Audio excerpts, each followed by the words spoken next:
এই যে আমি একটা বড় পাত্র নিয়ে নিয়েছি। তো আজকে আমাদের বাড়ির কুল গাছ থেকে কুলগুলো পেড়ে নেব, তো সেই জন্যই যাচ্ছি। তো সেই জন্য আমি একটা লম্বা বাঁশ নিয়ে নিয়েছি আর কুলগুলোকে ভালোভাবে পেড়ে নিচ্ছি।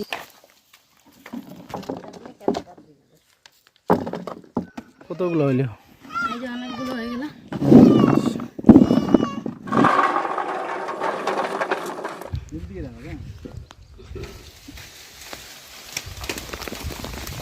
হয়ে গেছে রাস্তার মধ্যে। কি আছে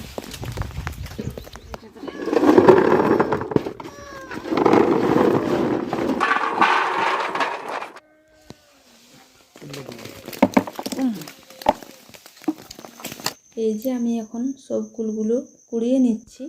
আজকে অনেকগুলো কুল কুড়িয়ে নিলাম। 3 জায়গাতে রাখা আছে, কারণ 3টি গাছের আলাদা আলাদা গাছের কুল, সেই জন্য। তো এগুলোকে আমি উপরে নিয়ে এসেছি কুলগুলোকে রোদে শুকনো হতে দেবো সেই জন্য। তারপর কুলগুলো শুকনো হয়ে গেলে এগুলোর আচার বানাবো। তো সেই জন্য আমি কুলগুলোকে রোদে শুকোতে দিচ্ছি। আর যতদিন না অবধি শুকনো হচ্ছে ততদিন অবধি আমাদেরকে অপেক্ষা করতে হবে। তারপর শুকিয়ে গেলে এগুলোর আচার তৈরি করব। তো সেটারও একটা ভিডিও শেয়ার করব। তো আজ এত দূর অবধি ভিডিওটা থাক।